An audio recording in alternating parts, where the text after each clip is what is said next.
pangkalahatang paglalago. Sa 8 dekada mula 1863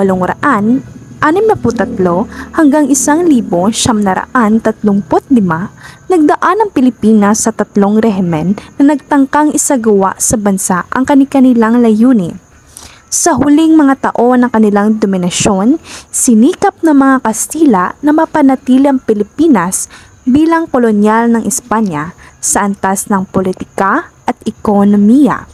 Sa napakaigsing panahon ng Republika ng Pilipinas, tinangka ng mga Pilipinong ilustrado na magtatag ng isang bansang tunay na Pilipino at malaya sa politika, ekonomiya at kultura.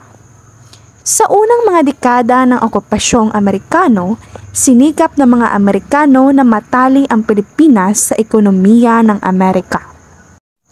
Sa pagsasagawa ng kani-kanilang layunin, malinaw na ginamit ng Kastila, ilustradong Pilipino at Amerikano ang sistema ng edukasyon.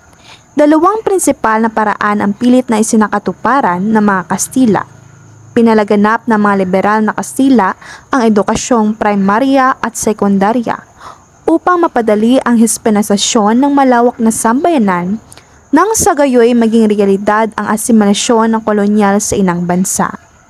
Sinunod naman ng mga praileng Kastila ang paraan ng brutalisasyon sa sambayanan upang mapanatiling dungo at sunod-sunuran ang mga ito. Kapwa di nagtagumpay ang dalawang paraang ito dahil sa mga dahilang natalakay na at noong 1876 ay nag-alsa ang mga Pilipino upang wakasan ang paghahari ng Espanya. Hindi natin maaaring husgahan ng tiyakin at marahas ang edukasyon sa ilalim ng Republika. Sabihin na lamang natin na hinubog ng mga pinuno ng Republika ang edukasyon upang higit itong maging Pilipino.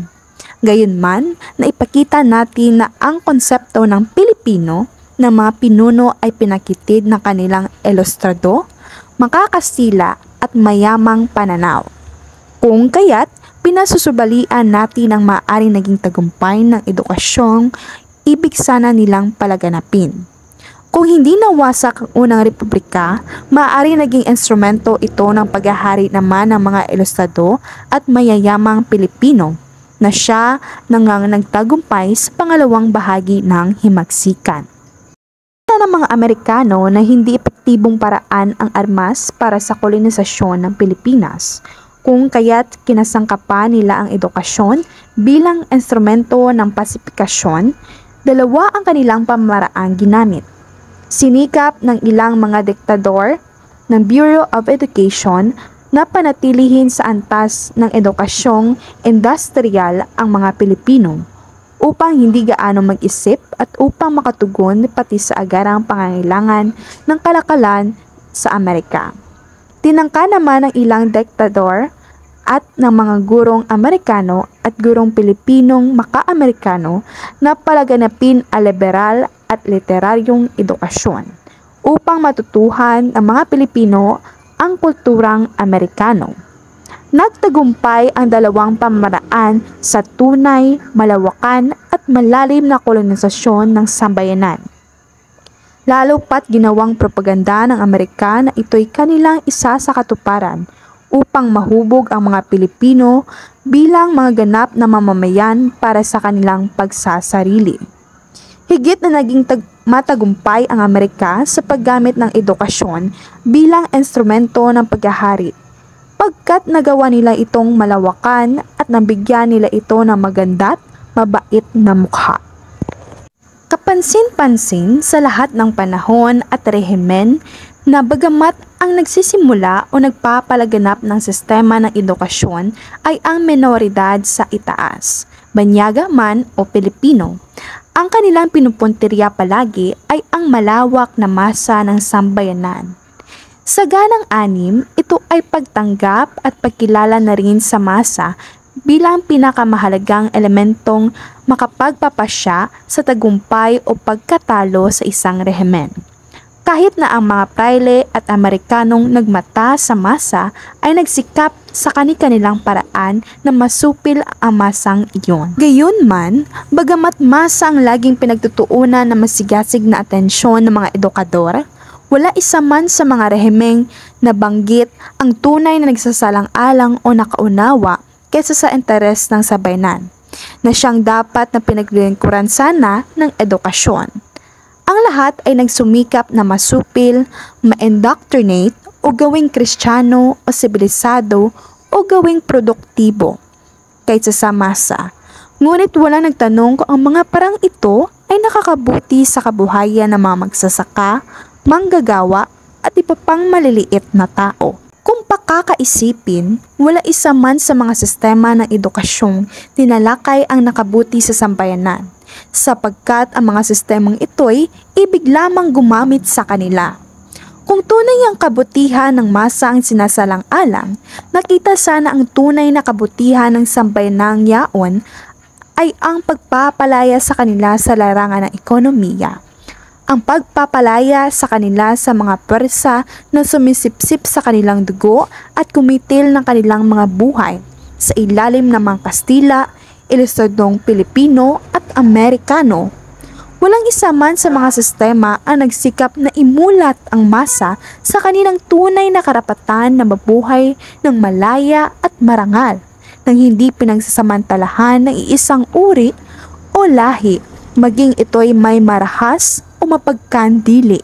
Masakit pa ngang isipin na sa kasaysayan ng ating bansa, ang masa ang siyang laging nagbubuwis ng pawis at buhay para sa mga marunong at tuso nilang amo. Ang mga Indio ang nakibaka para sa mga Kastila laban sa mga kaaway ng Espanya.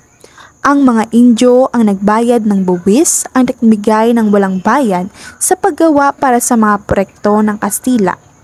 Ang mga Indio pa rin ang ginagamit ng Kastila upang sugpuin ang kapwa nilang Indyong na nagmithi ng kalayaan mula sa Kastila. Ang mga Pilipinong mahirap ang humawak ng itak, baril at sugigi upang makamit ang kalayaan ng Republika. Ang mga Pilipinong mahirap ang nagburda at nagtayo ng gusali para sa mga Amerikano. At sila rin ang nag-aararo, nagtanim ng gapas. Sila ang nagmakinalya at nagtinda at nagturo para makabili ang mga anak nila ng mansanas at history of the United States na magpapatatag sa kolonisasyon ng Amerika sa Pilipinas. Tunay ngang nagamit ang masa laban sa sarili nilang kapakanan. Gayunman sa ating panahon, ang espada ng edukasyong pinamayapa sa Pilipino ay nagkaroon ng isa pang talim. Sa kanilang pagmumulat sa Pilipino at sa kanilang pagsisimula ng tradisyong intelektual sa Pilipinas, nahasa ang isip ng ilang Pilipino at nakapagsimulang magtanong kung tama nga ba ang sistemang ito. Kung dapat nga bang ipagpatuloy ang isang sistema, nagpapadali lamang sa higit pang malawak na pagsasamantala sa ekonomiya ng bansa. Marami na sa mga intelektual na ito ang ibig bumuo ng isang sistema ng edukasyon na magiging Pilipino at higit sa lahat ay magiging makamasa. Sa larangan ng kasaysayan, pinalaganap ni Teodoro A. Agoncillo ang pagpapairal ng oryentasyong Pilipino. Samantalang sinimulan ni Renato Constantino ang oryentasyong makamasa. Kapag lilimiin na ang dalawang ito'y produkto ng Amerikanisadong Universidad sa Pilipinas, mapaniniwalaan ngang marahil ang obserbasyon ni Francisco Benitez na sinadya man o hindi, ang Amerika dahil ang kanyang sistema ng edukasyong publiko sa kanyang matatayog na layunin na kinatawa ng kanyang kasaysayan at sa kanyang demokratikong organisasyon ng lipunan, ang siya ring nagtaguyod sa pagpapalaganap, pagyabong ng patriotismo sa atin. Ito'y nagpapatunay lamang na ang espadang ginamit sa paniniil, kung hindi ganap na mapanghahawakan, ay maaaring gamitin laban sa maniniil.